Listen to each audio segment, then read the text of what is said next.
السلام عليكم.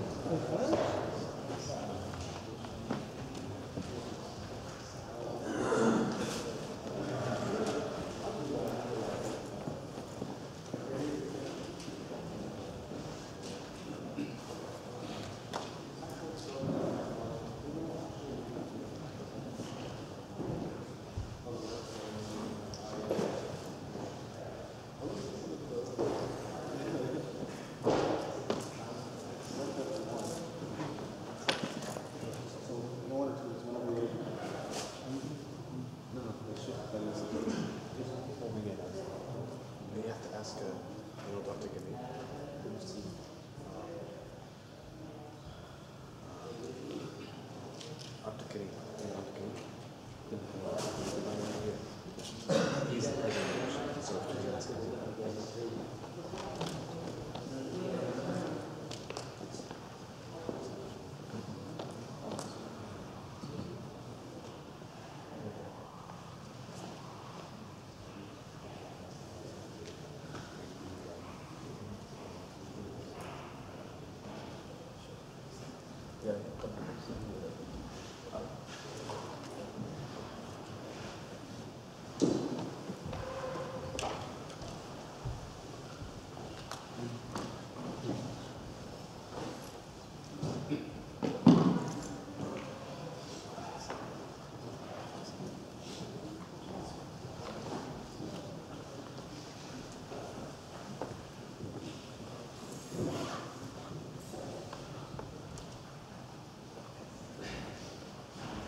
أشهد أن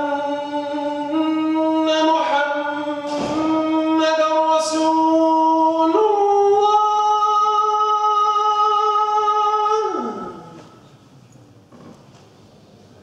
أشهد أن محمدًا رسول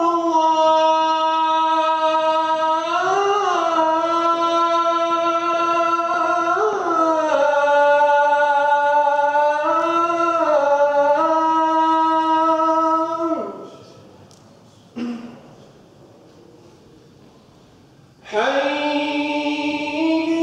على الصلاة.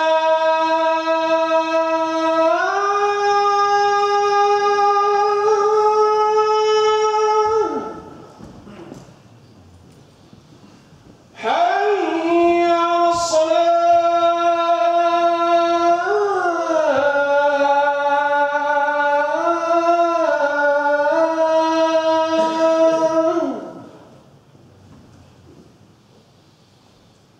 حي على الفلاح.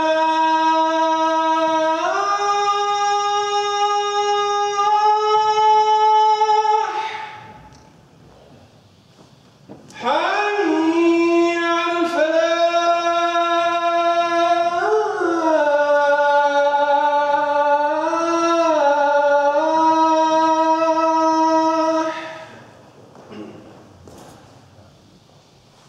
الله أكبر.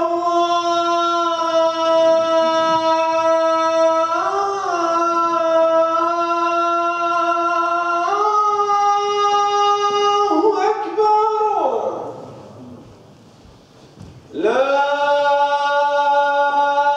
إله إلا الله.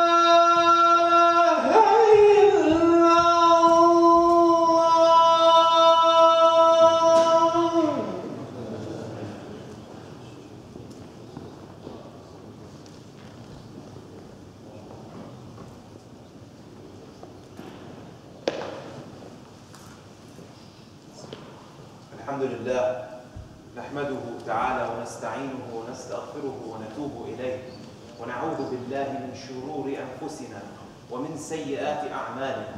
من يهده الله فهو المهتد ومن يضلل فلن تجد له وليا مرشدا. وأشهد أن لا إله إلا الله وحده لا شريك له وأشهد أن محمدا عبده ورسوله. يا أيها الذين آمنوا اتقوا الله حق تقاته ولا تموتن إلا وأنتم مسلمون. يا أيها الذين آمنوا اتقوا الله وقولوا قولا سديدا يصلح لكم أعمالكم ويغفر لكم ذنوبكم ومن يطع الله ورسوله فقد فاز فوزا عظيما. وبعد، فإن أحسن الكلام كلام الله وخير الهدي هدي محمد صلى الله عليه وسلم وشر الأمور محدثاتها وكل محدثة بدعة وكل بدعة ضلالة وكل ضلالة في النار. ثم أما بعد. Allah subhanahu wa ta'ala says, وَنُفِخَ فِي الصُّورِ فَصَعِقَ مَنْ فِي السَّمَاوَاتِ وَمَنْ فِي الْأَرْضِ إِلَّا مَنْ شَاءَ اللَّهُ. On the day when the horn, the trumpet will be blown, and everybody, whoever is in the heavens and whoever is in the earth will fall dead, except for whomsoever Allah wills.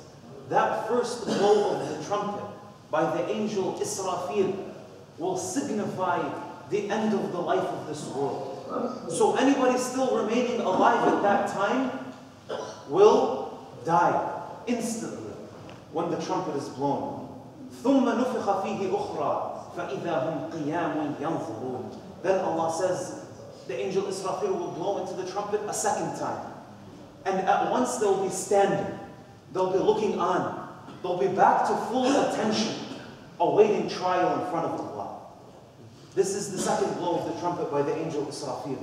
And at that command by Allah, everything, everybody, every creature will be brought back to life, looking on, waiting, standing trial in front of Allah, in front of the King, in front of the Master of the Day of Judgment. يَوْمَ هُمْ بَارِزُونَ لَا يَخْفَى عَلَى اللَّهِ مِنْهُمْ شَيْءٍ. The day they will come forth, nothing will be concealed from Allah on that day.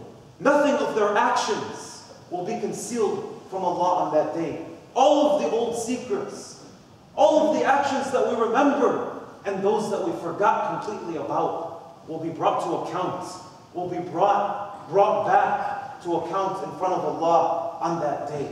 And between the two blows of the trumpet, Allah subhanahu wa ta'ala will call out. Allah subhanahu wa ta'ala will call out and say, لِمَنِ الْمُلْكُ الْيَوْمِ? To whom belongs the rule? To whom belongs the authority, the power, the control, the dominion? On that day, Allah will call out asking this question, but there will be nobody to respond. So Allah subhanahu wa ta'ala will respond to Himself, لِلَّهِ الْوَاحِدِ الْقَهَّارِ. To Allah, the Omnipotent, the One, the Almighty, belongs the rule, belongs the power on that day. Allah subhanahu wa ta'ala describes the Day of Judgment as being a day so stressful, a day so difficult, a day so traumatic, that even it will make the children become gray-haired. فَكَيْفَ تَتَّقُونَ إِن كَفَرْتُمْ يَوْمًا يَجْعَلُ الْوِلْدَانَ شِيبًا. So how can you avoid the punishment on that day if you disbelieve on a day that will make the children become gray-haired? On that day, those who followed the shaitan, those who called to the path of the shaitan, those whom the shaitan used to mislead and misguide mankind, they'll be looking for a place to run. They'll be looking for a place to hide and to escape. يَقُولُ الْإِنسَانُ يَوْمَئِذٍ أَيْنَ الْمَفَارُ. Some of the people will say, where is the escape on this day? كَلَّا لَا وَزَرْ إِلَىٰ رَبِّكَ يَوْمَئِذٍ الْمُسْتَقَرُ. But there's no place to run. Allah says, towards Allah is the only path on that day. Towards judgment, towards accountability is the only path on that day. وَخَشَعَتِ الْأَصْوَاتُ لِلرَّحْمَنِ فَلَا تَسْمَعُ إِلَّا هَمْسًا. And all of the voices will be humbled in front of Allah on that day. And you will not hear except for footsteps. Imagine the billions of people, from Adam until the last of mankind, all of them standing in one place, but you will not hear except for footsteps on that day. Nobody will speak. Nobody will dare even make a sound. On that day, the sun will be brought very near. As the Prophet Muhammad ﷺ said, the sun will be brought only a mile away from where the people are standing. Just imagine that normally the sun is over 900,000 miles away from the earth. Over 900,000 miles away from the earth on a normal day. And yet sometimes it's still hot enough, it's still scorching heat on some days in some places in the world. And that's 900,000 miles away. So imagine that the sun will be brought 1 mile away from where the people are standing. And some people will be sweating due to their deeds, due to their actions in this life. They will be standing in sweat to their ankles, others in sweat to their knees, yet others with sweat up to their waists, some with sweat to their chests, and some people drowning in their own sweat due to their actions in this life. It might sound like something unbelievable, but we have to know that the Day of Judgment is an inevitable day. It's a day that's coming with certainty. Allah subhanahu wa ta'ala called it al-waqi'ah, the inevitable day in the Quran. Despite the hardships, despite the trials of that day, there will be a group of people that will not be affected by them at all.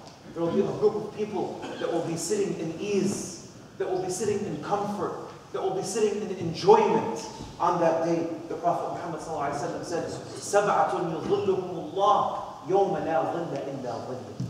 7 types of people, 7 categories of people that will be shaded by the throne of Allah on the day when there's no shade except for His shade. On the day when there's no shade except for the shade of the throne of Allah, there will be 7 types of people shaded by its shade. And these 7, it's not limited to 7 types of people, but these are the 7 types mentioned in this hadith. These people will be honored in positions close to Allah on that day because they lived their lives close to Allah here in this world. So Allah will honor them. And the honor of a thing or a person is known by its nearness to Allah. So the closer something is to Allah, the higher its level or its position of honor. That's why the Prophet Muhammad ﷺ said, إِذَا سَأَلْتُمُ اللَّهِ فَاسْأَلُوهُ الْفِرْدَوْسِ فَإِنَّهَا أَوْسَطُ الْجَنَّةِ وَأَعْلَى الْجَنَّةِ وَفَوْقَهُ عَرْشُ الرَّحْمَنِ. He said, if you ask of Allah, ask him for Al-Firdaus. It's the highest level in Jannah. And it's the middle of Jannah, and it sits right underneath the throne of Allah. So because of its position so close to Allah, it's the most honored place in Jannah. So the Prophet Muhammad ﷺ, he mentioned 7 categories of people that will be shaded by the throne on that day. The first is Al-Imam Al-Adil. Imam Al-Adil, a just leader. The first of those people honored by Allah on that day is the just leader. Why did the Prophet Muhammad ﷺ mention the just leader first? The reason some of the ulama, they said that because if the leader is just, then his justice extends to everybody that he has authority over. To everybody that's underneath him, his justice will extend to them. Whether it is a leader of a small group of people, or a leader of a large group of people, or the leader of a nation, his justice, his equality in dealing with the people extends to everybody underneath him. And this is a leader that's just, not due to ulterior motives, not due to political gains, but he's just because he fears Allah. He's just because he fears Allah. When the Prophet Muhammad ﷺ, when he sent out the first group to migrate from Mecca, to migrate away from the persecution that was taking place in Mecca, he sent them to Al-Habasha, to Abyssinia. And he told them, اذهبوا إلى الحبشة فإن فيها ملكا عادلا. He told them, go to Al-Habasha because there is a leader who is just. A leader who people are not oppressed or persecuted in his land, under his authority. So he sent them to Al-Habasha because of this reason. In another hadith, the Prophet Muhammad ﷺ said, مَا مِنْ أَمِيرِ عَشَرَةٍ إِلَّا جِيءَ بِهِ يَوْمَ الْقِيَامَةِ مَغْلُولَةً يَدَاهُ إِلَى عُنُقِهِ حَتَّى يُطْلِقْهُ الْحَقِّ أَوْ يُوبِقْهُ. There's no person who's made to have authority over a group of even 10 people, except that he will be brought on the day of judgment with his hands chained to his neck. Then the only thing that will free him will be his justice. The only thing that will free him from that position will be had he been just with that group of people. Every person at some point in their life will be made to be responsible, will be placed in a position of leadership over some group of people. So here we see the importance of being just. The second category that will be under the shade of the throne, وَشَابٌ نَشَأَ فِي عِبَادَةِ اللَّهِ. A young person who grew up worshiping Allah. And why did the Prophet Muhammad ﷺ say a young person? What is the significance of mentioning a young person? We know that the youth are always under the most pressure. They're always under the most pressure by what they see around them, by what they hear around them, by the influence of their environment, by being bombarded constantly with ideas all the time. The young people. So for a young person to fear Allah, so for a young person to grow up worshipping Allah, this is deserving of the highest levels of fear. And the shab here, the ulama, they said the shab here is anybody up to the age of 40. So anybody who dedicates himself to the worship of Allah, to the obedience of Allah, anybody up until the age of 40 can fall into this category of people. When we're young, it's easy to say, let me just have fun right now. Let me live my life a little bit right now. The day is going to come when I leave all of these sins. The day is going to come when I start making salah. Maybe I'll go to Hajj one day. It's easy to think that way. It's easy to think that we have our whole life in front of us. And that's why, sometimes even the elders will be telling the youth, don't complicate yourself with religion right now. Don't complicate yourself, just live your life. And that's why the young person who grows up worshipping Allah is one of the best people. Because he went against the grain. He went against the pressure. He was a stranger amongst the people. And for Muslim youth growing up here in America, growing up in the West, if you're not a stranger in the way you live your life, if you're not a stranger, then in reality you're in danger. If you're not a stranger amongst the people, then you have to look back at yourself because you're in danger. The third type of people mentioned by the Prophet Muhammad sallallahu alaihi wasallam, وَرَجُلٌ ذَكَرَ اللَّهَ فِي خَلَاءٍ فَفَاضَتْ عَيْنَاهُ. The third type of people under the shade of the throne, a person who remembers Allah while he's alone, and that remembrance of Allah causes him to shed tears. This is a person who comes to tears glorifying Allah. A person who recognizes the power of Allah, who recognizes the majesty of Allah, and that recognition causes him to shed tears when he remembers Allah. We know that people are moved by things. People are moved by weddings. People are moved when a child is born. It's an emotional response. Similarly, the believer is moved by the remembrance of Allah. He's moved by hoping from Allah. He's moved by his fear of Allah. He's moved by remembering those situations that we talked about on the day of judgment. The fourth type, وَرَجُلٌ قَلْبُهُ مُعَلَّقٌ فِي الْمَسَاجِدِ. A person whose heart is attached to the masjid. His heart is attached to the jama'ah. He goes out of his way to make salah in the masjid. He gets up from the comfort of his sleep, from the warmth of his bed, to get up and go to the masjid when it's cold for salat al-fajr. He leaves his work to go to the masjid for salat al-dhuhr, for salat al-asr. So this person, and we can also understand from this, that this is a person who guarded the times of salah. He guarded the times of salah, because in order to pray with the jama'ah, we're praying at the beginning of the time of salah. Not waiting until the end of the time. Waiting until the time's almost up, and then praying as quickly as possible to get it out of the way. This is a person who, when the time of salah enters, he can't think about anything else. He has to stop and make salah. He's not able to focus on anything else he's doing, because he knows Allah's time is upon him now.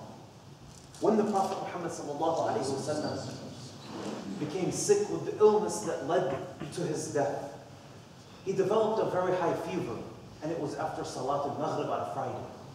So he was so sick that when the adhan for Isha was called, he didn't even hear it. And we know that his room was attached to the masjid, sallallahu alayhi wa sallam. But he didn't even hear the adhan, that's how sick he was. So the people called out to him when the time for Salat al-Isha came. So he asked for some water. They brought him some water, and he poured some water on himself to try to cool himself down. Then he tried to get up with both of his arms, but when he did, he felt unconscious. He woke up a little while later. When he woke up, the first thing that he said was, أَصَلَّ النَّاسِ. Did the people pray? This is the first thing that came out of his mouth. Did the people pray? They told him, لَا رَسُولُ اللَّهِ يَنْتَظِرُونَ. They're waiting for you. Ya Rasulullah sallallahu alayhi wa sallam. They're waiting for you. So he asked for some water again. Then he tried to cool himself down and get up, but again he felt unconscious. And this happened for a third time. So even while the physical body wasn't able to get up, wasn't able to move, the heart was still attached to the masjid. The heart was still attached to the jama'ah. And there's an important lesson that we can learn from this. Very soon a time will come when one of us will wish that he did more, that he put a little bit more effort, that he dedicated a little bit more time for the sake of Allah. But maybe at that time, the body won't be able to go anymore. Maybe that time the body will have given up on us. So we have to dedicate ourselves right now while we still have a chance. Before the Prophet Muhammad ﷺ tried for the third time to get up, when he realized he wasn't going to be able to make it, he told them, Muru Abu Bakr, فَلْيُصَلِّ فِي النَّاسِ. He told them, order Abu Bakr so that he could lead the people in Salah. And that went on from Friday night until Monday at Salat al-Asr. The Prophet Muhammad ﷺ felt that he had a little bit more strength in his body. So he called for Ali ibn Abbas. He asked them to carry him to the masjid. And they carried him to the masjid. Ali reported that as he was dragging the Prophet Muhammad ﷺ, that the Prophet's feet ﷺ were not, he wasn't able to lift his feet up off the ground. So he made 2 lines in the dirt as they were dragging him to the masjid sallallahu alayhi wa sallam. And he prayed Salat al-Asr. And he died shortly after that. So the last thing he had done sallallahu alayhi wa sallam was pray with the jama'ah. He died with his heart attached to the masjid, attached to the ibadah, attached to the salah. And this is a question that we have to ask ourselves. What are our hearts going to be attached to when we die? When we meet Allah? Whatever they're attached to now is what they'll be attached to when we die. And it's whatever they'll be attached to when we meet Allah, when we stand in front of Allah on the day of judgment. أقول ما تسمعون وأستغفر الله لي ولكم فاستغفروه إنه هو الغفور الرحيم.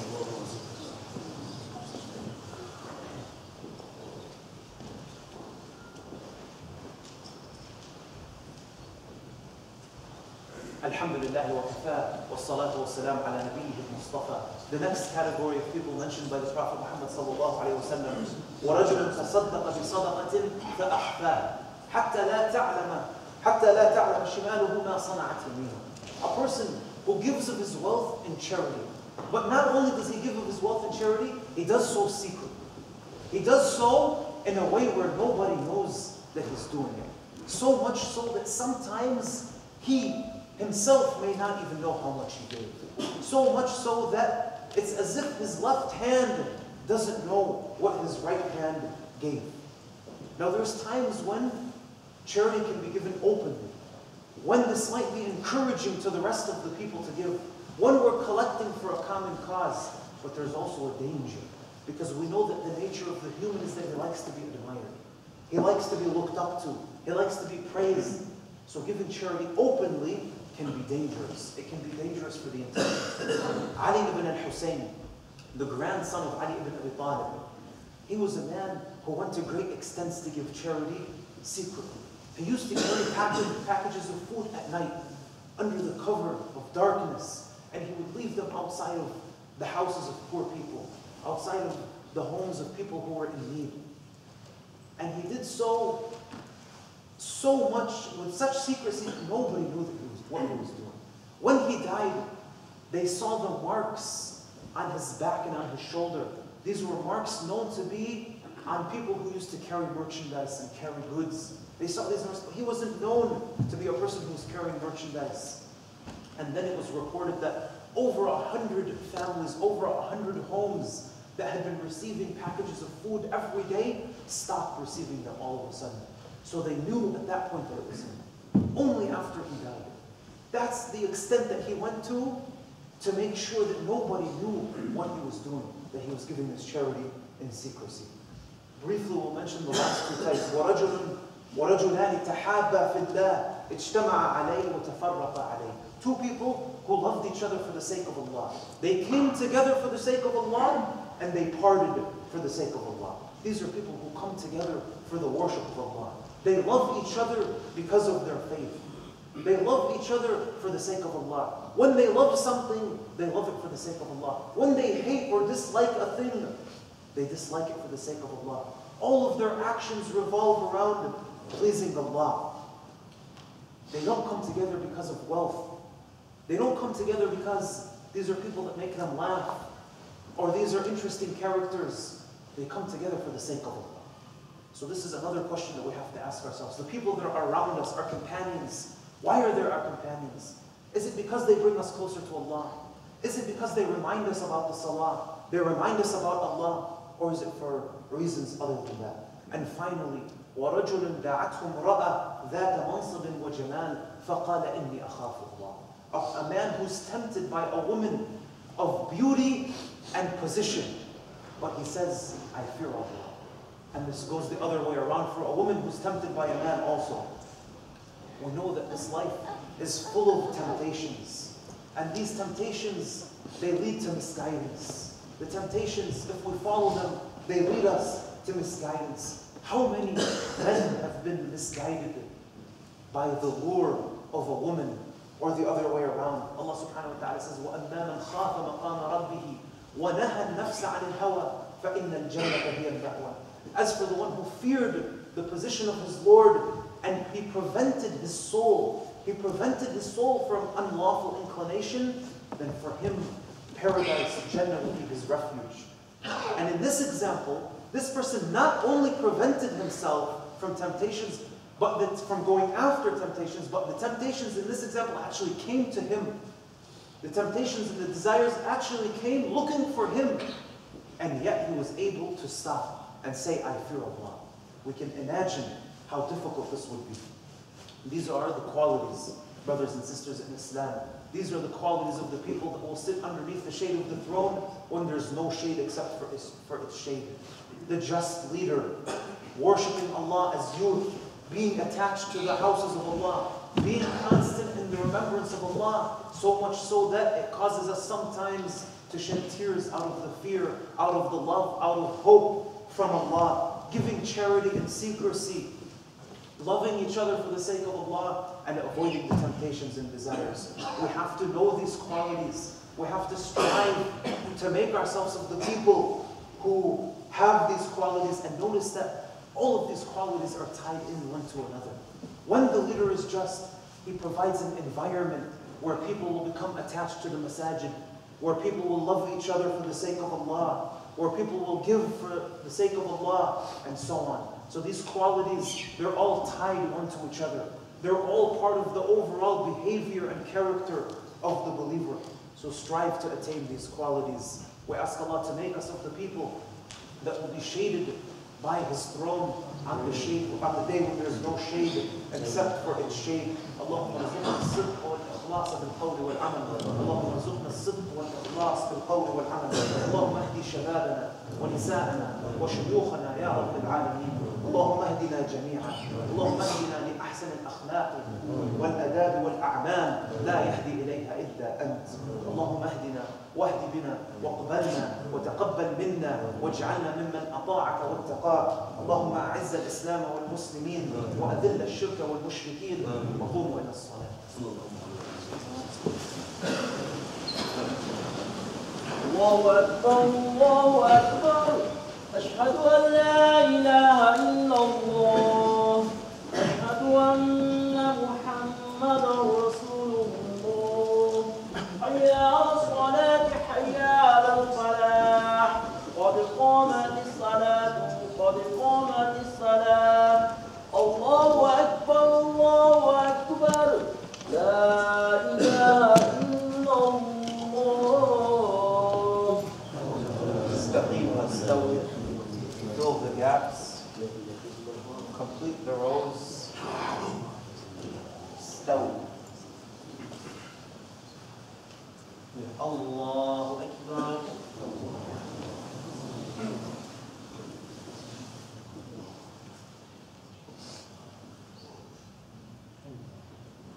الحمد لله رب العالمين الرحمن الرحيم مالك يوم الدين إياك نعبد وإياك نستعين اهدنا الصراط المستقيم صراط الذين أنعمت عليهم غير المغضوب عليهم ولا الضالين.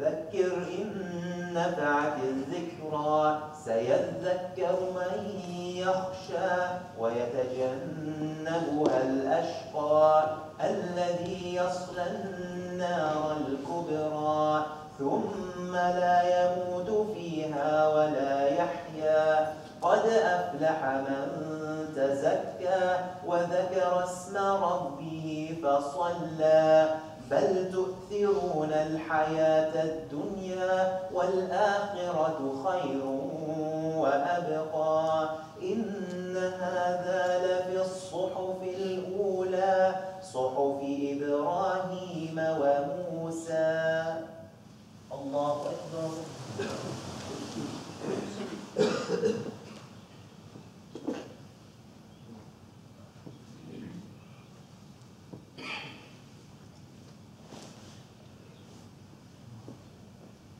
سمع الله لمن حمده.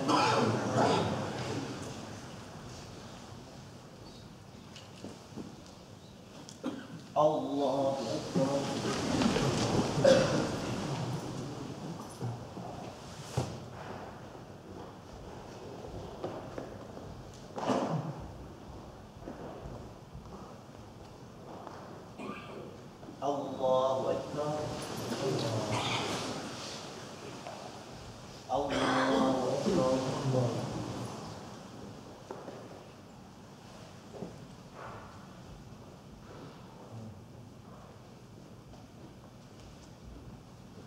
الله أكبر.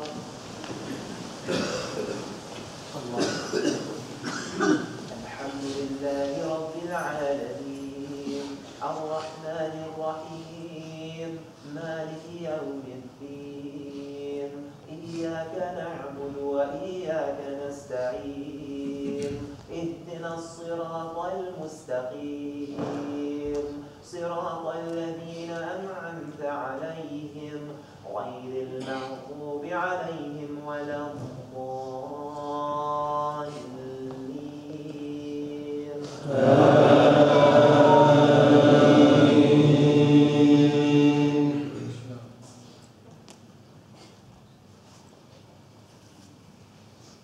أفلا ينظرون إلى الإبل كيف خلقت وإلى السماء كيف رفعت وإلى الجبال كيف نصبت وإلى الأرض كيف سطحت فذكر إنما أنت مذكر لست عليهم بمسيطر إلا من تولى وكفر فيعذبه الله العذاب الأكبر إن إلينا إيابهم ثم إن علينا حسابهم.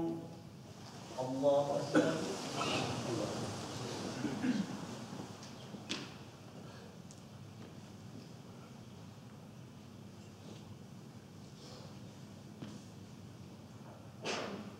سمع الله لمن حمده. الله أكبر.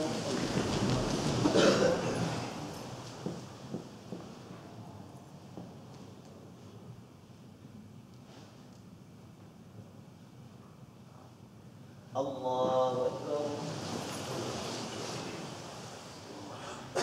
الله أكبر. الله أكبر.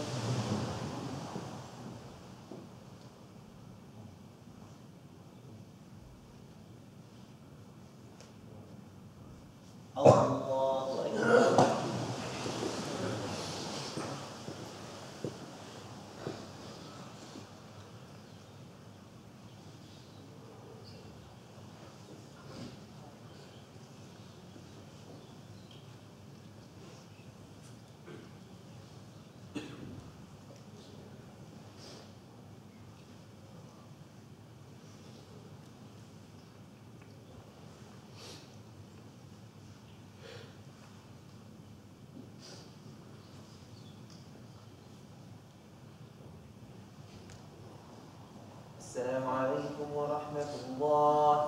السلام عليكم ورحمة الله.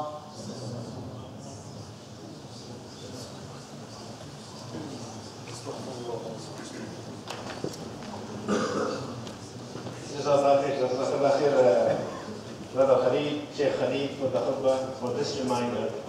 And inshallah, with the time change, the Friday prayer will be at 1:30 from next week. So Jum'ah will start at 1:30 from next week.